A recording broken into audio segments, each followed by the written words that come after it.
주님의 부활과 은총이 온 세상에, 특히 고통과 어려움에 시달리는 사람들에게 가득히 내리기를 빕니다.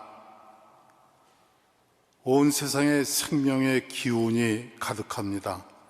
자연은 꽃망울을 피우며 새싹이 자라나는 아름다운 봄이 왔습니다. 대자연의 신비에 하느님의 능력에 대해 자연히 환호가 나오는 요즘입니다. 그런데 코로나19로 모든 것이 어려운 요즘은 이 기쁨을 한껏 누리기가 어렵습니다. 예수님께서는 인간의 냉대와 심판, 그리고 십자가상에서 처참히 죽어가시면서도 아버지 하느님의 능력과 그 사랑을 굳게 믿으시고 하느님의 뜻에 순종하셨습니다.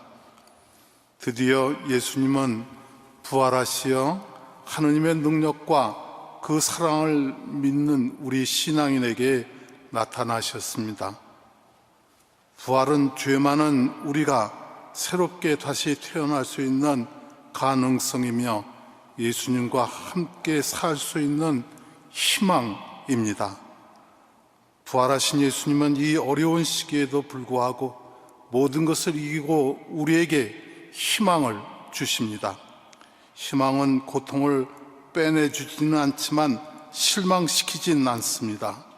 그러기에 금년의 부활이 우리들이 아직도 어려움 중에 있지만 예수님이 먼저 겪으신 순환과 죽음과 부활의 파스카가 오늘을 살아가는 우리들에게도 이루어지도록 우리에게 위로와 용기를 주시고 계십니다. 이 기쁨을 이 성당에 가득한 신자들과 함께 하느님의 능력을 노래하는 것이 너무 자연스러운 것인데, 불행히도 올해는 쓸쓸하게 미사를 봉헌하고 마음이 아픕니다. 코로나19가 걷잡을 수 없이 전 세계로 퍼져나가는 상황이라서 우리 모두 많이 불안하고 두렵습니다. 특히 사랑하는 가족을 졸지에 잃은 분들을 생각하면 마음이 아픕니다. 그분들이 하느님 품 안에서 안식하시기를 기도합니다. 세계 곳곳은 불안하게 하루하루를 지내고 있습니다. 우리 교구도 거의 모든 일정이 취소되어 겉으로는 한가롭지만 마음은 무겁고 불편합니다. 신자들로 가득 차야 할 성당이 텅 비어버린 모습을 보면서 착잡한 마음을 금할 수 없었습니다. 현재 우리 교구는 신자들과 함께하는 미사 중지를 계속 연장하고 있습니다. 주님 부활 대축일에도 신자들은 미사와 영성체 은혜를 누리지 못하게 되었습니다. 우리 교구에서는 신자들에게 부활 주일만큼은 영성체라도 할 수 있는 길을 모색했지만 감염의 위험성 때문에 그마저도 포기할 수밖에 없었습니다.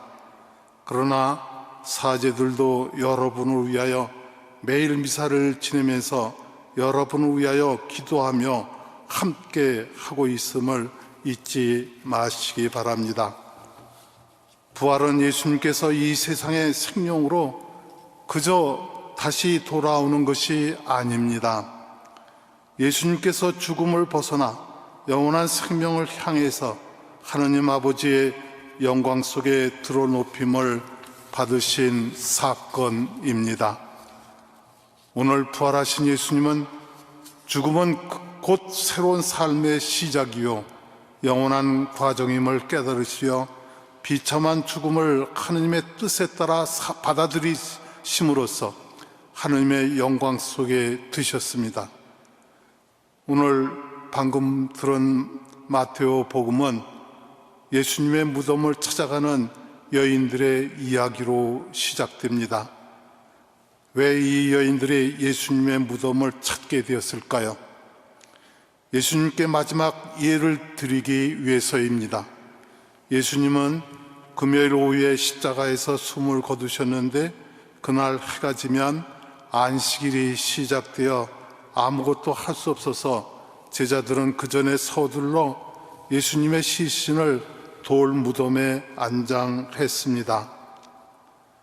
장례를 급히 치르는 바람에 유대인들의 관습에 따라 시신의 향유를 발라드리는 마지막 예를 행하지도 못했습니다.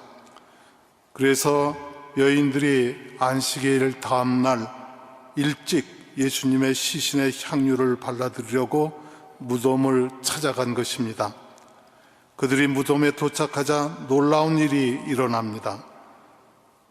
갑자기 큰 지진이 일어나고 하늘에서 내려온 천사가 무덤으로 다가가 무덤을 막아 놓았던 큰 돌을 옆으로 굴리고는 그 위에 앉습니다.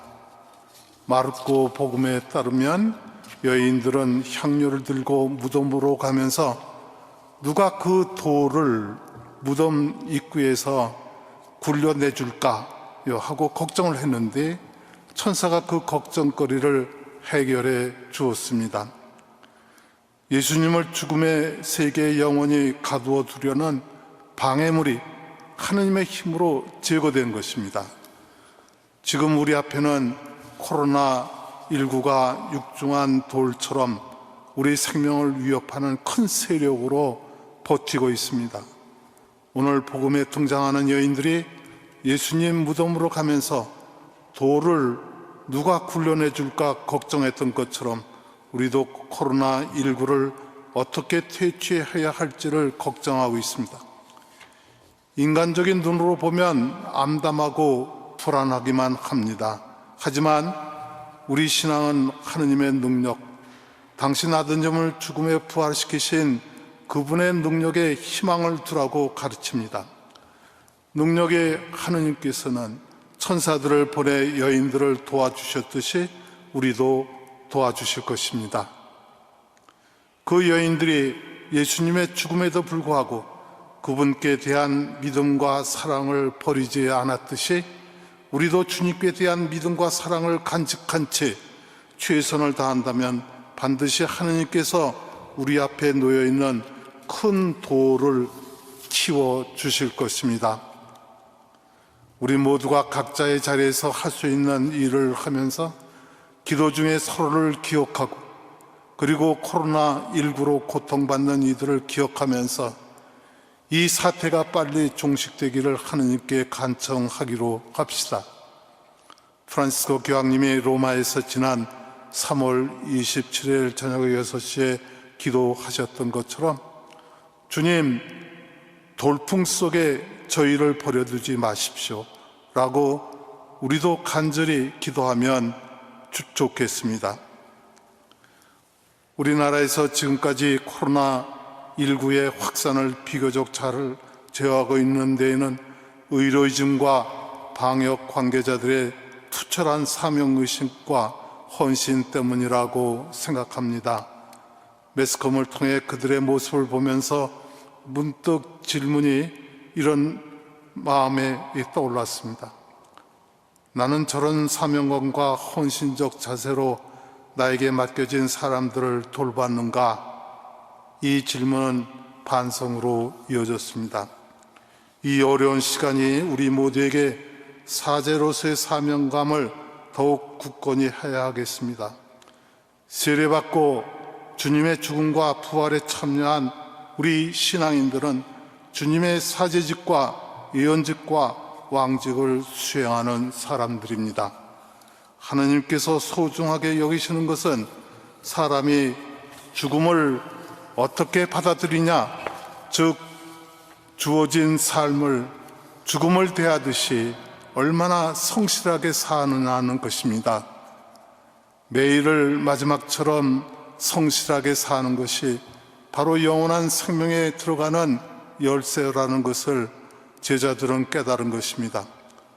하느님께서는 예수님의 일생을 통해 보여주신 희생과 성실함, 우리 죄인들을 구원하기 위해 십자가상에서 죽기까지 자기 자신을 바치셨습니다.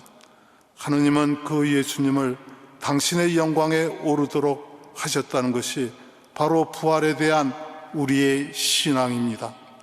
이러한 죽음을 극복하는 이 부활의 은총은 우리 안에서 남을 위해서, 하느님을 위해서 자신을 내줄 수 있는 이런 그 희생하는, 죽는 그 불안을 온전히 이렇게 극복하도록 이러한 은총을 주는 것입니다.